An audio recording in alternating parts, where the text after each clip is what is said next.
अमित शाह को लेकर खींचतान, सहयोगी दोनों विरोध पर अड़े, संघ से भी समर्थन नहीं। मोदी के लिए अमित शाह को मंत्रिमंडल में जगह देने में छूट रहे पसीने। मोदी की इच्छा शाह बने मंत्री, सहयोगी बोले ना मंत्री बनाए और बनाए तो बिना गृह मंत्रालय के। अमित शाह को लेकर मोदी सरकार में जबरदस्त खींचतान देखी जा रही है। शाह को लेकर सबसे ज्यादा चिंता आरएसएस और सहयोगी दल जेडीयू और टीडीपी के बीच देखी जा रही है। दरअसल कहा जाता है कि शाह के चलते ही टीडीपी और जेडीयू पहले एनडीए से अलग हुई थे, क्योंकि शाह के दबाव बनाने की रणनीति के चलते ये दोनों ही दल नाराज थे।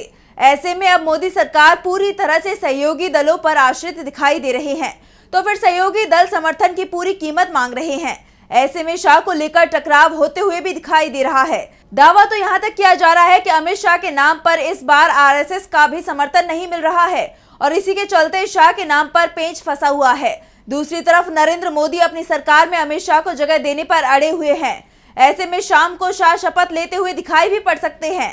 उनके नाम को लेकर अटकलें तो चल रही हैं, लेकिन अभी तक तस्वीर पूरी तरह से साफ नहीं हो पाई है। लेकिन ये तय माना जा रहा है कि इस बार देश को नया गृह मंत्री मिल रहा है, क्योंकि अमित शाह अगर मोदी सरकार में शामिल किए जाते हैं तो ये भी तय है कि उन्हें गृह मंत्री नहीं बनाया जाएगा।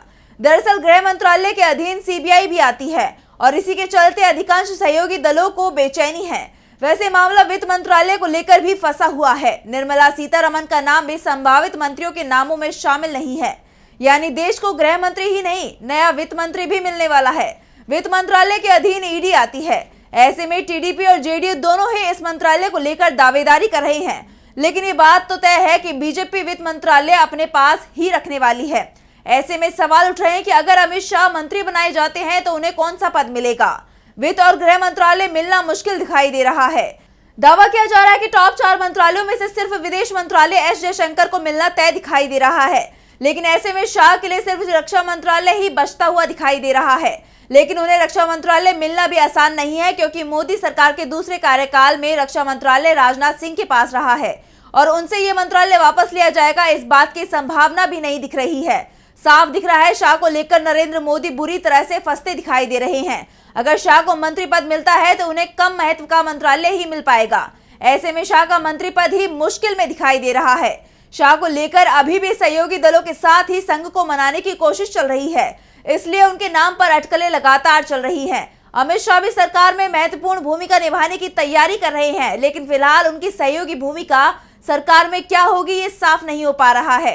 नई सरकार में शाह की भूमिका पर तभी से सवाल उठने लगे थे जब बीजेपी बहुमत से चूक गई थी। इसके बाद सहयोगी दलों से बातचीत का जिम्मा जो आमतौर पर अमित शाह के पास ही होता था, उसे पीएम मोदी ने अपने हाथों में ले लिया था। उन्होंने ही सबसे पहले टीडीपी प्रमुख चंद्रबाबू नायडू और जेडीयू प्रमुख नीतीश कुमार से बात की। बाद में सहयोगियों से बातचीत जेपी नड्डा ने शुरू की। शाह इस पूरे खेल में अलग ही दिखाई दिए, क्योंकि अधिकांश सहयोगी दलों के अमित शाह को लेकर दिख रही नाराजगी का एहसास नरेंद्र मोदी को हो गया था। ऐसे में मोदी के लिए शाह को मंत्री बनाना और उन्हें महत्वपूर्ण मंत्रालय देना मुश्किल दिखाई दे रहा है।